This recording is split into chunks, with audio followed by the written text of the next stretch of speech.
देखी देखी यात्रा टिकट आनिଛୁ ବହୁତ ମଜା ହବ ଯାତ୍ରା ଦେଖିବାକୁ ଜମେ ଛାଲା ମଜା ହବ ବାପା ସେଠି ତମ ଫେଭରାଇଟ ନିଶା ମହାରାଣା ବି ଆସିଛି।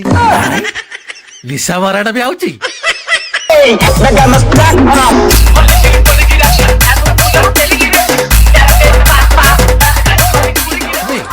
ଏ ନେ 100 ଟଙ୍କା ରଖ। କୋଉଥିପାଇଁ ବାପା? ଏ ଟଙ୍କାରେ 2ଟା ପଞ୍চ ପାଉଡର ଆଣିବୁ। ଗୋଟାଏ ମୋ ମୁହଁରେ ଲଗେଇବି ଆଉ ଟା କାଖରେ ପକେଇବି। ଦେଖିଆ କେମିତି ନିଶା ମହାରାଣା ପଟିବ ନାହିଁ। ମା ଲକ୍ଷ୍ମୀ ଏ ପଇସା ବି ରଖ। ଏଥର କଣ ଆଣିବୁ କହିଲୁ? କଣ ଆଣି ବାପା? ଫ୍ଲିପକାର୍ଟରୁ ଜିନ୍ସ ପ୍ୟାଣ୍ଟ ଅର୍ଡର କରିବୁ। ଯେମିତି ଆଣ୍ଠୁ ପାଖରେ ଫାଟିକି ଆଣ୍ଠୁ ପଦାକୁ ବାହାରୁଥିବ ଫଟା ଜିନ୍ ହେଲା। ମୁଁ ଆଉ କେତେ ଦିନ ବା ବଞ୍ଚିବି, କିନ୍ତୁ ମରିବା ପୂର୍ବରୁ ଟିପି ଟିପି ବର୍ଷା ପାଣି ଡ୍ୟାନ୍ସ ଟିକେ ଦେଖିବାର ଇଚ୍ଛା ଥିଲା।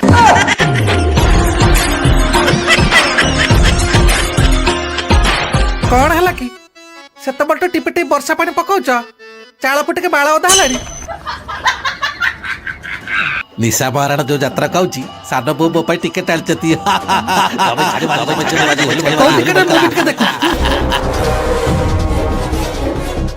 ଇଏ ତ ରାନୀ ପଣ୍ଡା ଯାତ୍ରାର ଟିକେଟ ଅଛି ବାପା।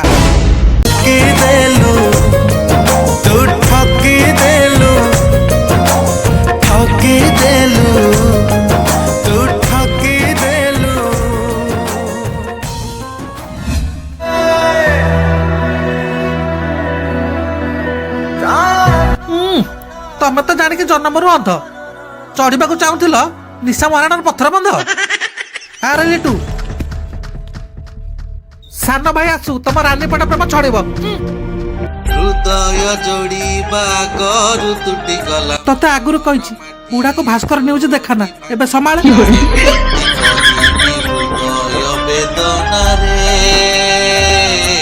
ଭାବିଥିଲି ନିଶା ମହାରାଣାକୁ ନ ଦେଖି ପାରିଲେ ବି ଟିକେ ଫିଲ୍ କରିବି, ହେଲେ ତୁ ରାଣୀକୁ ପୁରେଇ ମୋ ପାଣି ମାରିଦେଲୁ ଆଖିରୁ।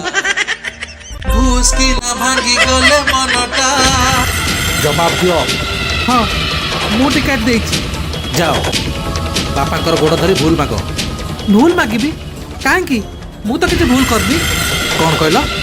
ଭୁଲ ମାଗିବନି?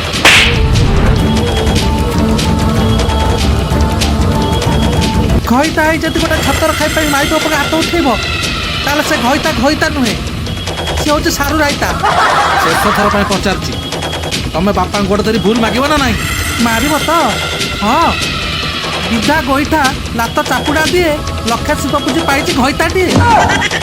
ଭଲ କରନ ବୀଣା। ବୀଣା, ତମେ ଯଦି ବାପାର ଗୋଡ଼ ଛିକା ଭୁଲ ନ ମାଗ, ତାହେଲେ ଆଜି ତମକୁ ମୋଠୁ କେହି ବଞ୍ଚେଇ ପାରିବେନି। କଣ ହେଲା? ଘରର ବୋହୁ ଉପରୁ ତ ହାତ ଉଠଉଛୁ? ତୋର ଏତେ ସାହସ? ଭଲରେ କହୁଛି ଛାଡ଼ି ଦିଅ ଭାଇ। ତାକୁ ନିଶା ମହାରାଣା ଟିକେଟ ଆଣିବାକୁ କହିଥିଲା, ସେ ରାନୀପଟା ଟିକେଟ ଆଣିକି ଦେଇଛି, ଆଉ ସେ ଭୁଲ କରିଛି, ତାକୁ ପଶ୍ଚାତାପ କରିବାକୁ ପଡିବ। ଛାଡ଼ି ଦିଅ ମତେ।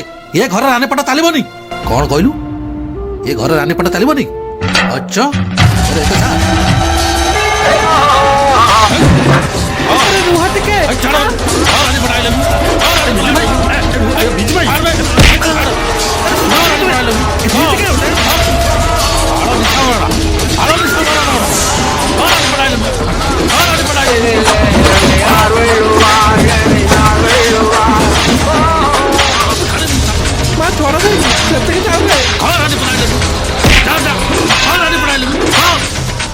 ଆଉ ଯଦି କୋଉଦିନ ନିଶା ମହାରାଣା ରାନୀପଟା ସହିତ ତୁଳନା କରୁଛୁ, ତାହେଲେ ତୁ ଦେଖିବୁ ବାଡେଇକି ତ ଗାଣ୍ଡି ଫଟେଇଦେବି। ଆଉ ବାକି କଣ ରଖିଛ? ତମେ ରାନୀ ପଣ୍ଡାକୁ ଭଲ ପାଉଛ ବୋଲି ଆଗ ସମସ୍ତଙ୍କୁ ଭଲ ପାଇବେ ନା କଣ?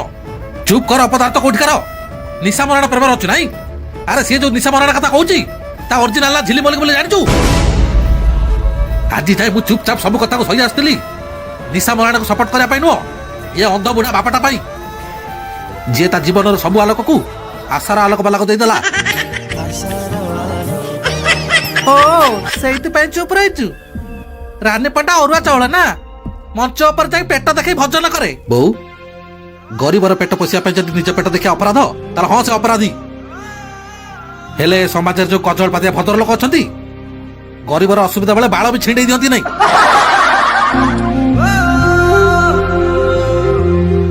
ତତେ ସାବଧାନ କରିଦଉଛୁ ଅଜୁ। ଆଉ ଥରେ ଯଦି ନିଶା ମହାରାଣା କଥା ଉଠେ, ତାହେଲେ ତ ହାତକୁ ମୋଡି ଭାଙ୍ଗିଦେବି। ଏବେ ଭାସ୍କର ଦେଖୁଥିଲି, ରାନୀ ପଣ୍ଡା କାଳେ ପୁଣି ଖଣ୍ଡଗିରି ଆଉଛି, ଲୋକେ କହୁଛନ୍ତି ପୁଣି କାନ କାମୁଡିବ। ମୋ ପାଇଁ ଗୋଟେ ଟିକେଟ ଆଣନ୍ତନି?